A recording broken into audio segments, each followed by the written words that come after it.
Hello friends, स्वागत है आप सभी को और स्टडी पॉइंट में। इस वीडियो में हम डिस्कस करते हैं द हिंदू एडिटोरियल हिंदी में। उसके अलावा जो भी इंपॉर्टेंट करंट अफेयर होता है हमारे एग्जाम की दृष्टि से, आईएएस पीसीएस एग्जाम की दृष्टि से, उसके बारे में हम इसमें कवर करते हैं। और लास्ट में कुछ वन लाइनर रहते हैं जो डायरेक्टली वनडे एग्जाम में और या स्टेट पीएससी में वगैरह में डायरेक्ट पूछ ले जाते हैं आपसे, तो उसको ध्यान से सुनेंगे। और इस वीडियो को हम कैसे लेकर के चलते हैं, देखिए इसमें the Hindu, Indian express, PIB, कोई भी इंपॉर्टेंट आर्टिकल लेते हैं यहाँ का तो हम इसमें कवर करते हैं। और ये वीडियो रोज सुबह 10 बजे तक आ जाती है।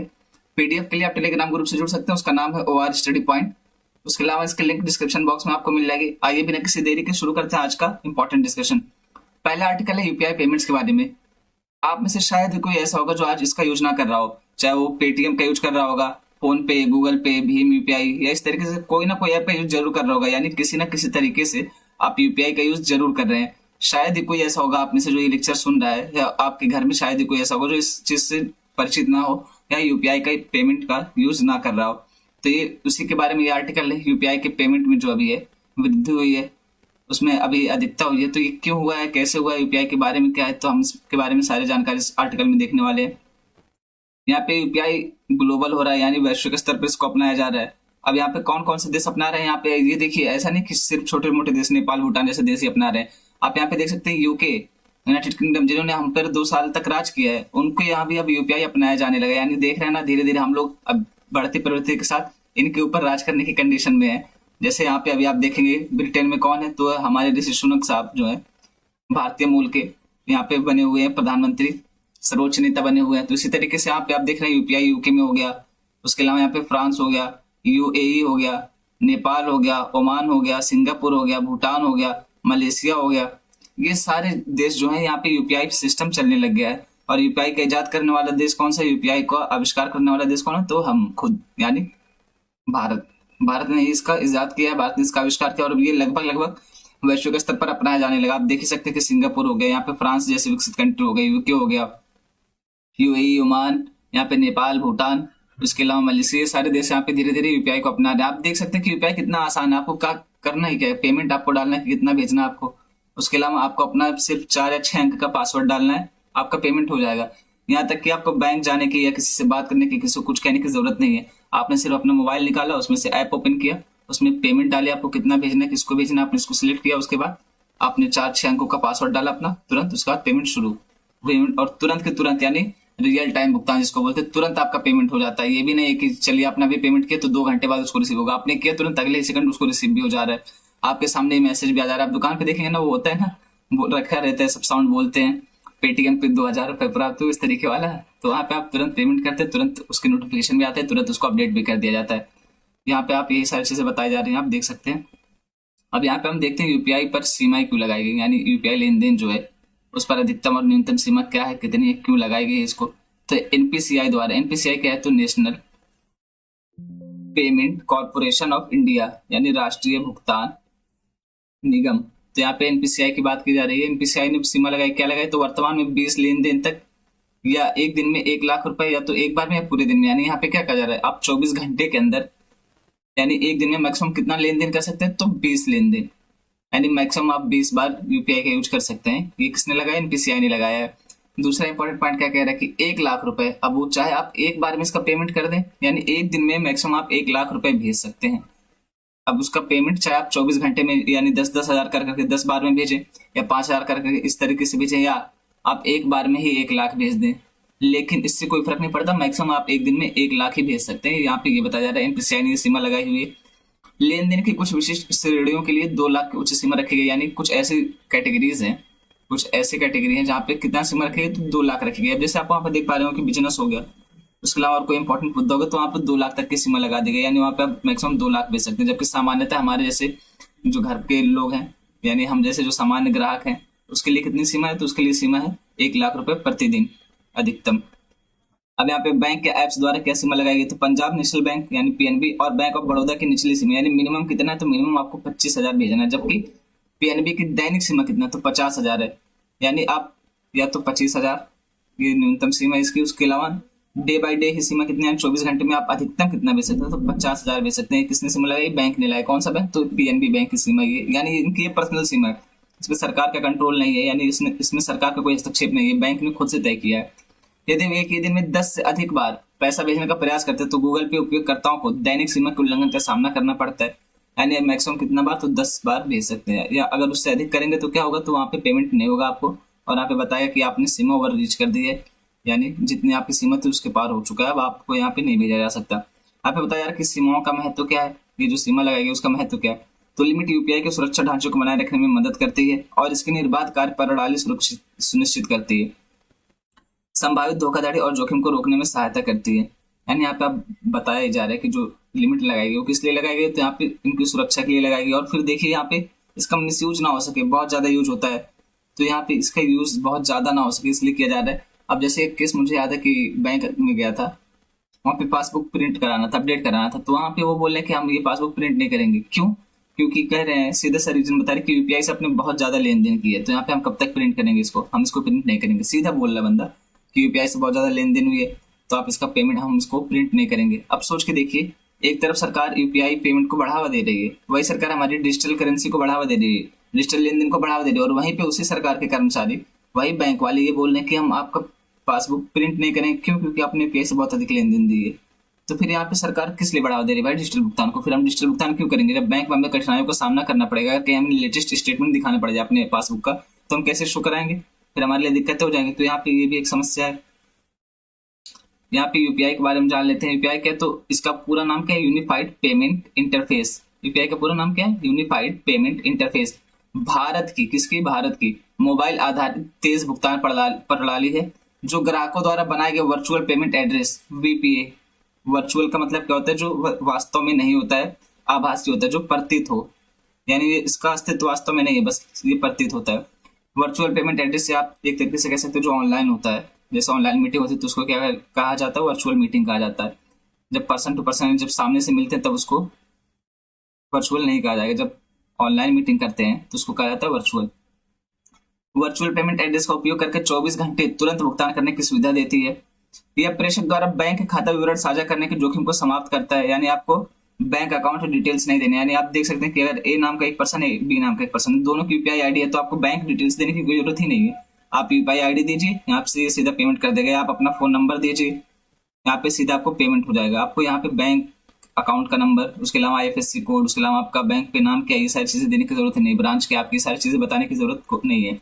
UPI person to person, P2P और पर्सन टू मर्चेंट भुगतान दोनों का समर्थन करता है, और ये उपयोगकर्ता को पैसा भेजने प्राप्त करने में भी सक्षम बनाता है। यहाँ पे पर्सन टू मर्चेंट का क्या मतलब? जैसे आप दुकान पे जाते हैं, कोई सामान लेते हैं 50 रुपए का, आप उसको सीधा अपने मोबाइल से पेमेंट कर देते हैं, तो वहाँ पे मर्चेंट से वही मतलब है कि जो व्यापारी होते हैं।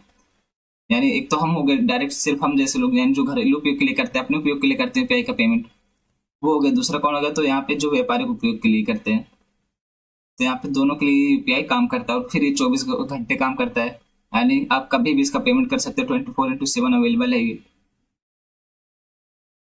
अब यहाँ पे एक यूपीआई बेसिस निफ्ट करके दिखाया गया है। यहाँ पे निफ्ट का पूरा नाम क्या है? तो निफ्ट का पूरा नाम है नेशनल इलेक्ट्रॉनिक फंड्स ट्रांसफर। इसका पूरा नाम ये है। अब यहाँ पे ये बताया कि यूपीआई और निफ्ट में क्या फर्क है, या दोनों में क्या समानता है, दोनों में क्या विशेषताएं हैं। यहाँ पे ये बताया कि जो यूपीआई तुरंत काम करता है, आपको जैसे मैंने पहले बताया कि आप यहाँ से भेजेंगे तुरंत 1 सेकंड में उसको प्राप्त होगा, जबकि निफ्ट क्या करता है? तो ये 12 घंटे तक ले लेता है इसको पेमेंट को करने में।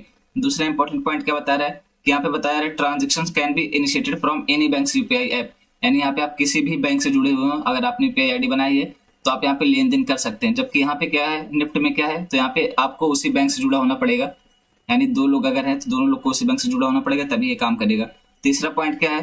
Both payment and collection transaction are possible, only payment transaction are possible. यहाँ पे जो यूपीआई में तीसरा पॉइंट यहाँ पे ये क्या है कि आप कलेक्ट भी कर सकते हैं, आप रिसीव भी कर सकते हैं, और आप भेज भी सकते हैं, दोनों कर सकते हैं। जबकि यहाँ पे निफ्ट में आप क्या कर सकते हैं? तो आप सिर्फ पेमेंट कर सकते हैं, आप यहाँ पे रिसीव नहीं कर सकते, रिसीव कोई और करेगा। चौथा पॉइंट क्या है? Daily transaction limit RS 1 lakh, यानी यहाँ पे जो प्रतिदिन की अधिकतम लिमिट है कितने है यूपीआई में, तो वो 1 लाख रुपए है, मैंने आपको पहले ही बताया हुआ है। जबकि यहाँ पे देखेंगे आप निफ्ट में, यहाँ पे ना तो कोई अधिकतम लिमिट तय की गई, ना तो अधिकतम सीमा इसकी, ना ही न्यूनतम सीमा है। पांचवा इंपॉर्टेंट पॉइंट क्या है? Transaction carried out only using your UPI ID, यानी आप अगर यूपीआई का इस्तेमाल करते थे, यहाँ पे आपको क्या देंगे? सिर्फ यूपीआई आईडी देंगे और उससे पेमेंट हो जाएगा। जबकि यहाँ पे क्या करता है? पांचवा, reduce paper work to a great extent, यानी यहाँ पे आपको पेपर वर्क कम करना पड़ेगा, कागजों का प्रयोग कम हो जाएगा। Is it transfer with the virtual payment address? Virtual payment address क्या होता है मैंने आपको बता ही दिया है। उसके साथ यहाँ पे आसानी से आप पेमेंट कर सकते हैं, ये बताया जा रहा है। जबकि यहाँ पे क्या होता है यार इसमें निफ्ट में कि requires IFSC code and branch specifics, यानी यहाँ पे अगर आप निफ्ट में करते हैं तो आपको IFSC कोड देना पड़ेगा, उसके अलावा कौन सी ब्रांच से जुड़े हैं वो भी आपको बताना पड़ेगा, जबकि यूपीआई आईडी में ऐसा कोई झंझट नहीं है। अब यहाँ पे ये बताया जा रहा है कि इसमें वृद्धि क्यों हुई, यानी यूपीआई लेन देन में वृद्धि के पीछे कारण क्या थे। तो नोटबंदी, स्मार्टफोन की बढ़ती पहल, सरकारी पहल, व्यापारी स्वीकृति, उपयोग में आसानी और निर्बाध एकीकरण, कैशबैक ऑफर और छूट, सरकार समर्थित पहल, यूपीआई इकोसिस्टम का विस्तार, सहकर्मी से सहकर्मी लेन देन। यहाँ पे अब देखिए समझने वाली बात यह कि जैसे ही नोटबंदी हुई तो लिमिट कितनी लगा देगी कि एटीएम से मैक्सिमम कितना लगा निकाल सकते हैं, 2000 आप निकाल सकते हैं। अब यहाँ पे लोग परेशान हो गए, करें तो करें क्या। फिर बहुत सारे लोगों ने यूपीआई बना लिया, वहां पे आपको क्या करना है, 1 लाख रुपए आप भेज सकते हैं एक दिन में। तो मान लीजिए जिसको 50,000 की जरूरत थी वो एटीएम से कैसे निकालता, अब एटीएम से नहीं निकाल पाता, इस वजह से इसने सीधा यूपीआई आईडी बनाया और डायरेक्ट ट्रांसफर कर दिया 50,000 रुपए, बात खत्म हो गई। आप यहाँ पे देख ही पा रहे होंगे आजकल स्मार्टफोन, यानी हर छोटे बच्चे के हाथ में भी है, जो 12-14 साल के बच्चे उनके हाथ में भी स्मार्टफोन दे दिया जा रहा है। चाइना ने स्मार्टफोन इतने सस्ते कर दिए कि लगभग हर घर में 3 से 4 स्मार्टफोन आपको देखने को मिल जाएंगे। उसके अलावा सरकार ने यूपीआई लेन देन या डिजिटल लेन देन को बढ़ावा दिया, और सरकार की तो एक पहल भी है कि डिजिटल करी जाए, सारी चीजों को डिजिटली लेकर के चला जाए। उसके अलावा व्यापारी लोग इसको स्वीकार करते हैं, हालांकि ऐसा होता है छोटे ट्रांजेक्शन में जल्दी स्वीकार नहीं करते हैं। उपयोग में आसानी और निर्बाध एकीकरण, कैशबैक ऑफर और छूट आप यहाँ पे देख सकते हैं, जैसे अमेजोन पे हो गया, फोन पे हो गया, गूगल पे हो गया, ये सारे लोग क्या करते हैं कि आप इतना पेमेंट करिए आपको इतने की छूट मिलेगी, या आपको इतना करिए तो आपको इतना कैशबैक ऑफर मिलेगा, या उसके अलावा आपको इस खरीदारी पे 50% की छूट मिलेगी। इस तरीके से लुभावने ऑफर देते ताकि आप इनका यूज करें। यूपीआई इकोसिस्टम का विस्तार किएगा और सहकर्मी से सहकर्मी लेन देन, यानी जैसे आप लोग के बीच सीधा सीधा लेन देन बढ़ा है, इसकी वजह से इसमें वृद्धि हुई है। यूपीआई और एप्स की बढ़ती मांग के कारण बैंकों के सामने चुनौतियां क्या क्या है, यानी इनसे निपटने की चुनौतियां क्या क्या है। तो बुनियादी ढांचे का उन्नयन, इंफ्रास्ट्रक्चर जो होता है उसकी कमी, उसके अलावा एक्सेसिबिलिटी मुद्दे, तकनीकी सीमा। आप देखें कई बार ऐसा होता है कि आप पेमेंट कर देते हैं, पैसा कट जाता है, लेकिन फिर पता चलता है कि आपका ट्रांजेक्शन कंप्लीट ही नहीं हुआ। जैसे आप देखेंगे IRCTC से अगर आप टिकट बुक करते हैं तो कई बार ऐसा होता है कि पेमेंट कट जाता है लेकिन आपका टिकट बुक नहीं होता है, और फिर वो पेमेंट कब आता है तो 2 से 3 दिन के बाद आता है, या कभी कभी 5 दिन लग जाता है। तो आप सोच करके देखिए, अगर किसी के अकाउंट में 500 रुपए ही हो और उसने 450 का टिकट कर दिया, उसको दोबारा से और उसका टिकट हुआ ही नहीं, अब वो कहाँ से फिर से टिकट करेगा। तो ऐसी समस्या होती है, लेन देन की विफलता, ये दोनों एक साथ देख सकते हैं आप। लोकप्रिय ऐप्स के साथ प्रतिस्पर्धा, जैसे आप देखेंगे तो यहाँ पे बहुत सारे प्राइवेट एंटिटी भी घुस गए हैं इस चीज में, बहुत से, जैसे भारत पे हो गया। आपको जानकारी हैरान होगी कि भारत पे जो है एक सरकारी ऐप नहीं है, ये एक निजी ऐप है, तो इसको आप ध्यान में रखेंगे। उसके अलावा लेन देन की सीमा में असमानता, यानी कुछ जगह कम है कुछ जगह ज्यादा, बैंक अपने हिसाब से चला रहे हैं, NPCI अपने हिसाब से चला रहे हैं, ये सारी समस्याएं। सुरक्षा और उपयोगकर्ता विनियामक अनुपालन को संतुलित करना, नव परिवर्तन और आगे रहना, प्रेषक बैंकों के साथ सहयोग करना, ये सारी चुनौतियां यहाँ पे दिख रही हैं। अब हम यहाँ पे जान लेते हैं भारतीय राष्ट्रीय भुगतान निगम के बारे में। ये क्या, तो ये गैर लाभकारी कंपनी है, नॉन प्रॉफिटेबल कंपनी है ये, और इसका स्वामित्व भारत में प्रमुख बैंकों के एक संघ द्वारा साझा किया जाता है। किसके द्वारा, तो भारत में प्रमुख बैंकों के एक संघ द्वारा, यानी यहाँ पे गवर्नमेंट का नियंत्रण नहीं है। भारत में सभी खुदरा भुगतान प्रणालियों के लिए एक अम्ब्रेला संगठन है। नियंत्रण से मतलब ये नहीं कि इसको सरकार देखती है, नियंत्रण से मतलब ये कि सार्वजनिक कंपनी नहीं है, बैंकों की कंपनी है। और यहाँ पे ये क्या, तो एक प्रकार का अम्ब्रेला संगठन। अम्ब्रेला संगठन या अम्ब्रेला योजना से क्या मतलब होता है, देखिए अम्ब्रेला से मतलब ये होता है कि जहाँ पे बहुत सारी छोटी छोटी चीजों को एक साथ कर दिया जाए, उसी को कहा जाता है अम्ब्रेला संगठन या अम्ब्रेला योजना। इसका प्राथमिक उद्देश्य भारत में सुरक्षित और कुशल खुदरा भुगतान प्रणाली प्रदान करना है। इसका उद्देश्य देश में डिजिटल भुगतान और वित्तीय समावेशन को बढ़ावा देना है। किसका, ये सब बताया, तो ये NPCI के बारे में बताया, राष्ट्रीय भुगतान निगम के बारे में। भारतीय रिजर्व बैंक RBI और भारतीय बैंक संघ IBA, इंडियन बैंक एसोसिएशन के मार्गदर्शन और समर्थन के तहत 2008 में स्थापित किए गए थे इसको। UPI, नेफ्ट, IMPS, BBPS, रुपए कार्ड और अन्य सहित उत्पादों और सेवाओं की श्रृंखला प्रदान करता है। यानी UPI जो हो गए कौन प्रदान करता है, NPCI। उसके नाम लेफ्ट कौन प्रदान करता है, ये भी UPCI। ये क्या, IMPS, इमीडिएट पेमेंट सिस्टम, ये भी UPI करता है। BBPS है, रुपए कार्ड है। आप देखेंगे ATM कार्ड जो अब मिल रहे हैं प्रधानमंत्री जन धन योजना के तहत जो दिए गए थे वो रुपए कार्ड ही दिए गए थे, ये ATM कार्ड है। ये सारी चीजें कौन देखता है, तो ये NPCI ही देखता है, उसी के अंतर्गत आते हैं सब। ये आर्टिकल है चीन और पाकिस्तान के बारे में। अब यहाँ पे क्या हो रहा है, तो पाकिस्तान की सहायता कर रहा है कौन, चीन। किस लिए, यहाँ पे न्यूक्लियर पावर बनाने के लिए। आप देखेंगे कि इस समय पाकिस्तान की हालत बहुत खस्ता हो गई। पाकिस्तान इस समय क्या कर रहा है, पाकिस्तान के यहाँ खाने पीने के भी लाले पड़े हुए। कई बार ऐसा आह्वान करते हुए पाकिस्तान के प्रधानमंत्री को देखा गया है कि वो कहते हैं अगर आप लोग एक दिन की चाय ना पिए या एक दिन ये चीज ना करें तो आप हमारे देश को इतना फायदा हो गया, हमारे देश की अर्थव्यवस्था इतना सुधरेगी। तो इस तरीके की हालत आ गई कि वहाँ पे ऐसी स्थिति आ गई है कि देख रहे हैं सीधे सीधे श्रीलंका के कगार पर बढ़ रहा है। यानी अगर कुछ टाइम और ऐसे रहेगा तो फिर ये भी श्रीलंका जैसा दिवालिया घोषित हो जाएगा अगर अपनी हालत सुधारता नहीं है। तो यहाँ पे पाकिस्तान की सहायता कर रहा है चीन। और ऐसा नहीं कि चीन बहुत अच्छा है या बहुत अच्छाई के लिए कर रहा है पाकिस्तान की सहायता। चीन का क्या मुद्दा है, ये सारे देशों को खरीद लेना चाहता है। यानी सामने वाले देश को इतना ज्यादा पैसा दे देता है, इतना ज्यादा पैसा कि वो लोग ब्याज तो छोड़िए, मूलधन भी अपना नहीं चुका पाते हैं। यानी ब्याज चुकाने के लिए, मूलधन चुकाने के लिए फिर से ऋण लो, इतना ज्यादा ये ऋण दे देता है। इसी को ऋण जाल कहा गया। यानी ये बहुत इंपॉर्टेंट मुद्दा है। अब यहाँ पे क्या बताया जा रहा है, देखिए अभी पाकिस्तान जो है, यहाँ के प्रधानमंत्री कौन है, तो ये शहबाज शरीफ साहब। ये क्या कर रहे हैं, ये कराची में तीसरे न्यूक्लियर पावर प्लांट की आधारशिला रख रहे हैं, यहाँ पे उसका उद्घाटन कर रहे हैं। तब यहाँ पे मुद्दा क्या है कि इसकी सहायता कौन करे, इसकी सहायता कर रहा है चीन। चीन क्यों करेगा सहायता, क्योंकि ये पाकिस्तान जो हमारा पड़ोसी है, इसकी हमसे बनती नहीं है, ये हमेशा हमें परेशान करता है, तो इससे चीन का फायदा है। पाकिस्तान हमें परेशान करेगा, हम इसके ऊपर ध्यान देंगे ना कि चीन के ऊपर। इंटरनेशनल लेवल पर नाम किसका खराब होगा, पाकिस्तान का। फायदा किसका निकल रहा है, आप देखिए पाकिस्तान परेशान करेगा हमें, तो खुद भी परेशान रहेगा, हम भी परेशान रहेंगे, बच कौन रहे यहाँ पे, चीन। ये डबल गेम खेल रहा है। चीन दे रहा है पाकिस्तान को पैसा, पाकिस्तान कर रहा है परेशान हमें, हम इसके पीछे लगे हुए हैं। और चीन क्या कर रहा है, अपना मैन्युफैक्चरिंग इंडस्ट्री बढ़ा रहा है, उसके अलावा सारी दुनिया में अपने आप को छाने में लगा हुआ है। यानी सारे देश पे, सारी दुनिया पे राज करने में लगा हुआ है और हमें परेशान कर रहा है पाकिस्तान के थ्रू। और पाकिस्तान के बाद समझ नहीं आ रहा, पाकिस्तान को समझ आके भी क्या होगा, शुरू से दुश्मनी चल रही है। लेकिन दूसरा मुद्दा है कि इतना खराब कंडीशन में आ गया कि पाकिस्तान को बचाने के लिए चाइना ही बचा सकता है, और कोई बचाने वाला तो आ नहीं रहा है, क्योंकि इनकी हरकत ही ऐसी है। नहीं तो हम जैसे पड़ोसी देश जिसको मिले उसके तो सौभाग्य हुए हैं यार, हम जैसे लोग तो किसी को भी बचा लेते हैं, तो इनको क्यों नहीं बचाते, लेकिन इनकी हरकत ही ऐसी है। हालांकि हम सपोर्ट करेंगे जरूरत पड़ने पर, ऐसा नहीं कि हम पीछे हट जाएंगे, ये इंटरनेशनल लेवल का मुद्दा है तो हमें इसमें हेल्प करनी पड़ेगी। लेकिन यहाँ पे आप देखते हैं हम इसके बारे में, चाइना और पाकिस्तान का जो मुद्दा चल रहा है उसका क्या इशू है। चीन पाकिस्तान आर्थिक गलियारा, चीन पाकिस्तान इकोनॉमिक कॉरिडोर। अब यहाँ पे आप देखिए बन कहाँ रहा है, पाकिस्तान में बन रहा है, लेकिन नाम किसका पहले रखा गया, पहले रखा गया नाम चीन का। क्यों, क्योंकि पेमेंट तो यही कर रहा है ना भाई, सारे पैसे ही दे रहा है। इसको कब लॉन्च किया गया, तो 2015 में लॉन्च किया गया। CPEC बहु अरब डॉलर के बिल्ट एंड रोड इनिशिएटिव, क्या ये BRI built and road initiative China की एक बहुत ही अहम नीति है, बहुत ही अहम पहल है। इसके तहत क्या करते हैं, भारत को चारों तरफ से घेरना चाहता है, यानी विश्व को एक साथ जोड़ कर फिर भारत को एक साथ जोड़ना, यहाँ पे घेरना चाहता है। कि प्रमुख परियोजना है जो चीन राष्ट्रपति शी जिनपिंग की एक पालतू परियोजना यहाँ पे लिखा गया है, वो आपको समझाने के लिए। पालतू परियोजना का क्या मतलब है कि यहाँ पे शी जिनपिंग ने इसको बनाया था, शी जिनपिंग इसको लेकर के चल रहे हैं। इसको आप पालतू को आप यहाँ पे आंसर राइटिंग में यूज नहीं करेंगे। जिसका उद्देश्य चीन द्वारा वित्त पोषित बुनियादी ढांचे परियोजनाओं के माध्यम से दुनिया भर में बीजिंग के प्रभाव को बढ़ाना है।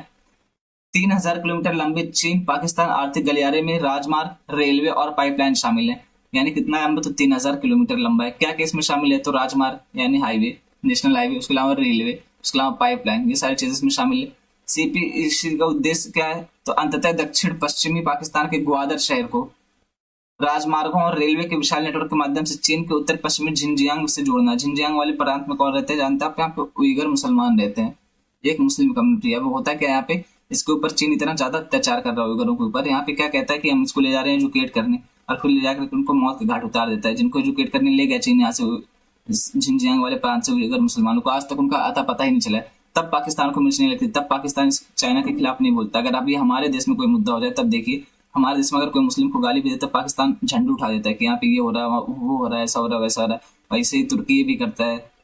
तो इन सारे लोग को तब नहीं दिखता है चाइना में मुसलमानों के साथ अत्याचार हो रहा है, सिर्फ इन लोग को यहीं पे दिखता है भारत में। ये लोग भारत के ऊपर चील की नजर गड़ाए हुए हैं कि अगर भारत के ऊपर कोई भी मुद्दा हो तो हम उठाकर उसको इंटरनेशनल लेवल पर ले आएंगे, उसकी बेइज्जती कराएंगे बात। जबकि चाइना में इतना तगड़े तरीके से किया जाता है झिंजियांग वाले क्षेत्रों में उनका उत्पीड़न उइगर मुसलमानों का, तब यहाँ पे इनकी आवाज नहीं निकल रही है। प्रस्तावित परियोजना को चीनी बैंकों द्वारा पाकिस्तान सरकार को वितरित किए जाने वाले भारी सब्सिडी वाले ऋणों द्वारा वित्त पोषित किया जाएगा। यानी यहाँ पे पाकिस्तान जो परियोजना है BRI, इसको कौन वित्त पोषित करेगा, तो चीन के जो बैंक है वो वित्त पोषित करेंगे। यहाँ पे आप देखिए चीन पाकिस्तान इकोनॉमिक कॉरिडोर दिखाया जा रहा है। यहाँ पे कहाँ से चलेगा, यहाँ तक देख सकते हैं आप, ये कराची हो गया, यहाँ पे ये पाकिस्तान। और यहाँ पे इसका मुद्दा ये है कि जो CPEC है ना, चाइना पाकिस्तान इकोनॉमिक कॉरिडोर, कहाँ से गुजरता है, तो ये गिलगित बाल्टिस्तान वाले इलाके से गुजरता है। और वो कहाँ पे आता है, तो वो हमारे भारत के अंतर्गत आता है। अगर हमारा ऑफिशियल मैप देखेंगे ना, तो हमारे अंतर्गत है। और यहाँ पे ये जो पाक ऑक्युपाइड कश्मीर है ना, पोक, वहीं पे ये गुजर रहा है। तो ये बहुत बड़ा मुद्दा है। हालांकि इसका एक पॉजिटिव पॉइंट है कि लोग बोल रहे हैं कि बना लो बेटा पाकिस्तान में, बना लो चाइना, तुमको जो बनाना है बना लो। कुछ टाइम बाद हम लोग भी पाकिस्तान पे हमला करके उसको अपने में मिला लेंगे, जैसे रशिया कर रहा है यूक्रेन के ऊपर और चाइना कर रहा है ताइवान के ऊपर। इस तरीके से हम भी ऐसा कर लेंगे, तो फिर हमारे लिए बना बनाया मिल जाएगा। यहाँ पे इस मैप में भी आप देख सकते हैं इसको कहाँ कहाँ से लेकर के चल रहा है, ये सारे मुद्दे हैं। अब यहाँ पे चाइना क्या कह रहा है, तो यहाँ पे थल यानी लैंड हो गया, उसके अलावा सी यानी समुद्र, दोनों तरफ से हमें घेरने की कोशिश कर रहा है। दोनों तरीके से यहाँ पे अफ्रीका और यूरोप से जुड़ने की कोशिश कर रहा है, और अफ्रीका और यूरोप से जुड़ना तो ये सिर्फ और सिर्फ एक बहाना, ये कर कह रहा है भारत को चारों तरफ से घेर रहा है। यहाँ पे आप देख सकते हैं कि ये सारी चीजों को कवर करते हुए यहाँ पे चाइना जा रहा है, फिर यहाँ आ रहा है, फिर इस तरीके से हमें लेकर के पूरे तरीके से घेरना चाहता है चाइना, ताकि हम किसी तरफ से बचे नहीं। और इसमें किस किस चीज को लेकर के चल रहा है, तो पोर्ट्स हो गए, रोड हो गया यानी बंदरगाह हो गई, सड़क हो गई, रेलवे हो गया, एयरपोर्ट हो गए, पावर प्लांट्स हो गए, ऑयल एंड गैस पाइपलाइन हो गई, रिफाइनरीज हो गई, उसके अलावा फ्री ट्रेड जोन्स हो गई, सारी चीजों को लेकर के चल रहा है। कुछ भी नहीं छोड़ रहा है चाइना हमारे लिए, हर चीज को लेकर के चल रहा है, हर चीज को कवर कर रहा है, ताकि किसी भी तरीके से विश्व के स्तर पर ये वैश्विक नेता बनकर के उभरे। यहाँ तक कि यूएसए को टक्कर देने लग गया है, तो इसके लिए इसकी शक्ति और बढ़ती जा रही है। अब ये चाहता है कि भारत को पूरी तरीके से घेर ले, और वैसे भी आपको पता है कि चाणक्य के अर्थशास्त्र में कहा गया है कि आपका पड़ोसी कभी भी आपका हित नहीं होगा। हाँ, आपके पड़ोसी के पड़ोसी जो आपका थर्ड होता है वो आपका हित होगा। तो यहाँ पे ये सारे मुद्दे हैं, आप देख सकते हैं। अब सीपीईसी की चुनौतियां क्या है, तो पहले हम देखेंगे पाकिस्तान के लिए क्या चुनौतियां हैं।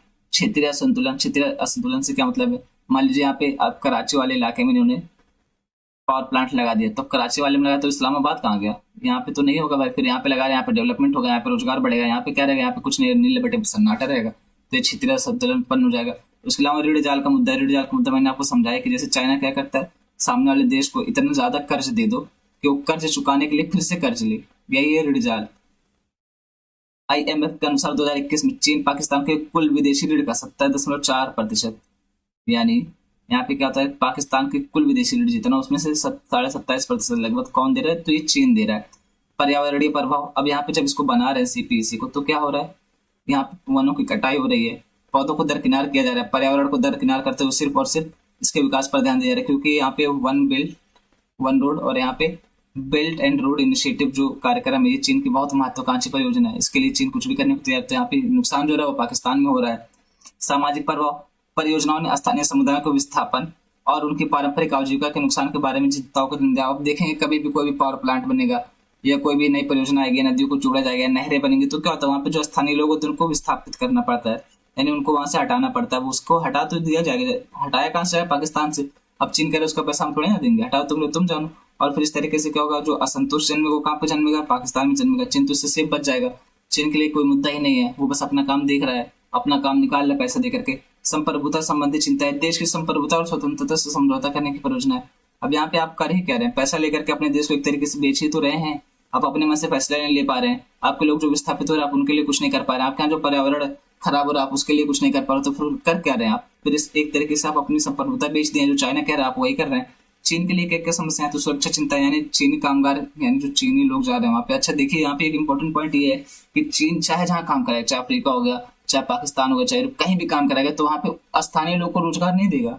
वो क्या कहता है कि हमारे यहाँ से लोग जाएंगे, हमारे यहाँ के इंजीनियर जाएंगे, आर्किटेक्ट जाएंगे, हमारे यहाँ के जो भी लोग होंगे वो जाएंगे, हमारे यहाँ के कामगार जाएंगे और वही काम करेंगे। क्यों? क्योंकि आपके लोग के ऊपर हमें भरोसा नहीं है, आपके लोग स्किल नहीं है, हमारे लोग स्किल्ड हैं, तो इसलिए हम अपने लोग को लेकर के आएंगे। इस तरीके से दोगलापन अपनाता है।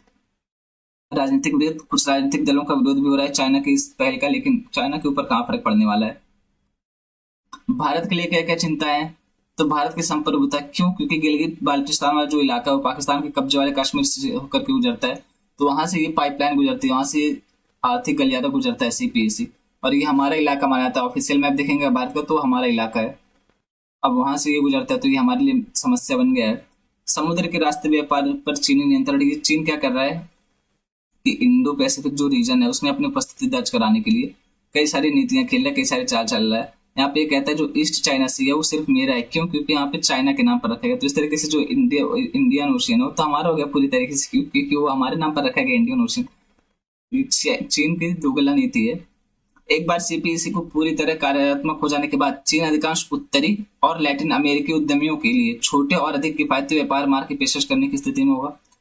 चीनी मोतियों की माला, यहाँ पे स्टिंग पल की बात की जा रही है, अमेरिकियों द्वारा गढ़ा गया शब्द है ये, और अक्सर भारतीय रक्षा विशेषज्ञों द्वारा हवाई क्षेत्रों और बंदरगाहों के एक नेटवर्क के माध्यम से भारत को घेरने के एक चीनी गेम प्लान का उल्लेख करने के लिए उपयोग किया जाता है। ये है आपकी China's string of pulse strategy. यहाँ पे आप देख सकते हैं कहाँ कहाँ से कनेक्ट कर रहा है, ये हो गया, ये इलाका हो गया अफ्रीका, यहाँ पे पाकिस्तान का इलाका हो गया, फिर यहाँ पे आप समुद्र इंडो एशियन में देख सकते हैं, यहाँ पे आप देख सकते हैं। तो यही इसकी स्ट्रिंग ऑफ पल्प पॉलिसी जो है चाइना की, उसी के बारे में यहाँ पे बात की जा रही है कि चीन की मोतियों की माला की रणनीति क्या है, वही यहाँ पे बताया गया है। चटगांव बंदरगाह बांग्लादेश में इसको, हम्बनटोटा बंदरगाह श्रीलंका में इसको, उसके अलावा पोर्ट सुडान सूडान में, मालदीव, सोमालिया और सेशल्स में मौजूद उपस्थिति ग्वादर बंदरगाह के नियंत्रण कम्युनिस्ट राष्ट्र द्वारा हिंद महासागर पर पूर्ण प्रभुत्व स्थापित करती है। यहाँ पे आप ये देख सकते हैं सारे इलाके, ये हो गया चटगांव का इलाका, यहाँ पे सॉरी ये चटगांव का इलाका। इस तरीके से सारे इलाके जिनको कवर करना चाहिए ना, वहां पे हम देख सकते हैं। व्यापार नेतृत्व मजबूत BRI और चीनी प्रभुत्व। BRI परियोजना जो चीन और शेष यूरेशिया के बीच व्यापार संपर्क पर केंद्रित है, यानी यूरेशिया से क्या मतलब है, यूरोप और एशिया का इलाका मिला करके यूरेशिया कहा जाता है, यानी कुछ भाग यूरोप का हो कुछ भाग एशिया का हो तो उसको यूरेशिया कहा जाता है। यहाँ पे आप ये सारे मैप आपको दिए गए ताकि आप यहाँ से कनेक्ट कर सकें, तो आप यहाँ पे देख लेंगे आप मैप को। ये हो गया खंबात का इलाका, यहाँ पे श्रीलंका का इलाका हो गया, ये हो गया अंडमान एंड अंडमान सी का, यहाँ पे बेल्टिंग हो गया। तो ये सारे देख सकते हैं आप एक तरीके से कि हमारे चारों तरफ, यहाँ से आप देखेंगे कि यहाँ से लेकर के चल रहा है, फिर हमको यहाँ से कवर कर रहा है, फिर ये सारे इलाके लेकर के यहाँ पे आ जा रहे यूरेशिया वाले क्षेत्र में कवर कर रहा है, यहाँ पे अफ्रीका वाले क्षेत्र में कवर कर रहा है, और ये जो है ऊपर से पूरी तरह तुर्की से लेकर के बीजिंग तक सीधा सीधा आ रहा है चाइना। ये क्या तो इकोनॉमिक बेल्ट है ये। उसके अलावा ये जो रेड वाली दिख रही है वो क्या तो मैरीटाइम रोड है, यानी मैरीटाइम्स क्या मतलब होता है, मैरीटाइम्स मतलब होता है समुद्र, समुद्री चीजों को मैरीटाइम कहा जाता है, तो वहाँ पे उसको कनेक्ट कर रहा है। अब उसके तुलना में हम क्या कर रहे हैं, तो डायमंड नेकलेस लेकर के चल रहे हैं। हम कहाँ पे कवर कर रहे हैं चाइना को, तो देखिए यहाँ ऊपर मंगोलिया, यानी चाइना के उत्तर में मंगोलिया होगा, फिर ईस्ट साइड क्या होगा, जापान हो गया, उसके बाद वियतनाम हो गया, उसके बाद चेंगी सिंगापुर हो गया, उसके अलावा सबांग इंडोनेशिया हो गया, असमशम आइलैंड हो गया, कहाँ पे सीशेल्स में, उसके अलावा डुकम ओमान हो गया, उसके अलावा चाबहार ईरान में हो गया। यानी हम भी चाइना को घेरने की कोशिश कर रहे हैं। फिर अगर चाइना हमारे साथ बदतमीजी करेगा तो हम चुप थोड़ी ना बैठेंगे, कब तक झेलेंगे इस चीज को। तो यहाँ पे हम आप देख सकते हैं कि हम तो एकदम डायरेक्टली उसी को टारगेट कर रहे हैं, चाइना को ही, इसमें कोई इफ बट नहीं है।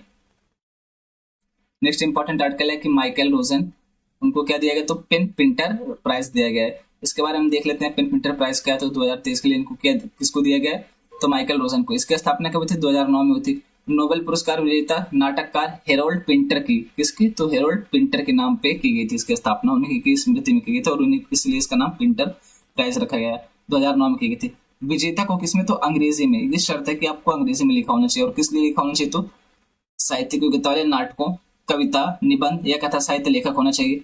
यह यूके और आयरलैंड और राष्ट्रमंडल के एक लेखक को दिया जाता है। किसको दिया जाता है, तो या तो यूके का हो, या तो आयरलैंड को, या तो राष्ट्रमंडल को। राष्ट्रमंडल से क्या मतलब है, जिस देश पर अंग्रेजों ने राज किया था उसको राष्ट्रमंडल मिलाकर कहते हैं। जिसका काम समकालीन जीवन के बारे में सच्चाई की निडर व्याख्या के लिए प्रतिबद्ध है। यानी अगर आप कुछ लिख रहे हैं तो निडर होकर के सच्चाई के लिए आप लिख रहे हैं, तो इसके लिए आपको ये अवार्ड दिया जाएगा। यह पुरस्कार विजेता के सहयोग से अंग्रेजी पेन की राइटर्स एट रिस्क कमेटी द्वारा चुने गए साहस के एक अंतर्राष्ट्रीय लेखक के साथ साझा किया जाता है। पुरस्कार का आधा हिस्सा उस व्यक्ति को दिया जाता है जिसे अपने विश्वासों के बारे में बोलने के लिए सताया गया हो। पिछले पुरस्कार विजेता कौन कौन से हैं, तो यहाँ पर आप देखेंगे मैलोरी ब्लैकमैन 2022, तित्सित डंगारेम्गा 2021, हनीफ कुरैशी 2010, सलमान रुश्दी 2014 और लेमन सिस्से 2019। इन लोग का कुछ नाम ऐसा होता है पढ़ने में थोड़ी दिक्कत होती है, तो इसका आप एड्रेस के लिए देख लीजिएगा। इसके अलावा ये माइकल रोजन, इनके बारे में थोड़ा सा जान लेते हैं। वह अपने काम और प्रदर्शन के माध्यम से बच्चों के लिए, किसके लिए, तो बच्चों के लिए कविता को सुलभ बनाने के लिए जाने जाते हैं। और विषय अक्सर क्या रहता है इनका विषय, तो अक्सर सामाजिक, राजनीतिक और नैतिक होते हैं। 140 से अधिक पुस्तकों में उन्होंने बच्चों के लिए लिखने के एक ऐसे तरीके का समर्थन किया है जो उनकी रोजमर्रा की दुनिया को दर्शाता है। उनके एक कल्पनाशील सोचने के तरीकों को मान्य करने के लिए हास्य और शब्दों का उपयोग करता है। यानी ये बच्चों को फोकस करके चल रहे थे, बच्चों के ऊपर ध्यान दे रहे थे।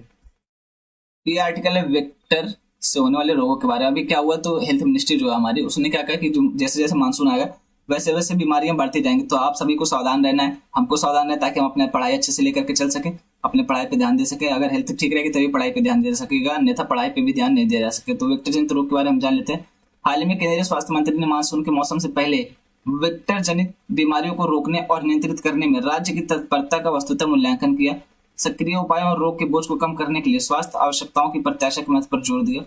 वेक्टर जनित बीमारियां कौन सी हैं, तो मच्छरों के लिए नहीं, पिस्सू और मक्खियों जैसे संक्रमित वाहकों के काटने से मनुष्यों में फैलने वाली बीमारियों का एक समूह है।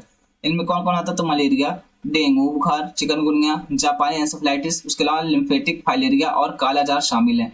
वे आमतौर पर मौसमी होते हैं और उनके फैलने का खतरा होता है। ज्यादातर मानसून और मानसून के बाद की अवधि के दौरान होते हैं। यानी कब होते हैं वेक्टर जनित रोग? तो ज्यादातर मानसून में तो है या मानसून की अवधि के बाद होते हैं। इसमें कौन कौन से शामिल? तो आप यहाँ पे देख सकते हो मलेरिया, डेंगू बुखार, चिकनगुनिया, जापानी इंसेफेलाइटिस, लिम्फेटिक फाइलेरिया और कालाजार शामिल है। अब यहाँ पे अन्य महत्वपूर्ण पहलू है, अन्य महत्वपूर्ण बिंदु जो वन लाइनर होते हैं उसको हम देखेंगे। अटेंशन प्लीज, यहाँ पे देखिए चिल्ला रहे अटेंशन प्लीज, क्योंकि यहाँ पे डायरेक्ट क्वेश्चन आपसे पूछ ले जाते हैं। सीधा सीधा वन लाइनर देकर के आपसे पूछ लेगा कि बताइए क्या है कैसे है, तो आप उसको ध्यान रखेंगे। इसलिए यहाँ पे अटेंशन प्लीज का बोर्ड लगा हुआ है, आपको ध्यान देना है यहाँ पे। इंडिगो की मूल कंपनी यानी इंडिगो का पेरेंट ऑर्गेनाइजेशन कौन है? तो वो है इंटरग्लोब एविएशन।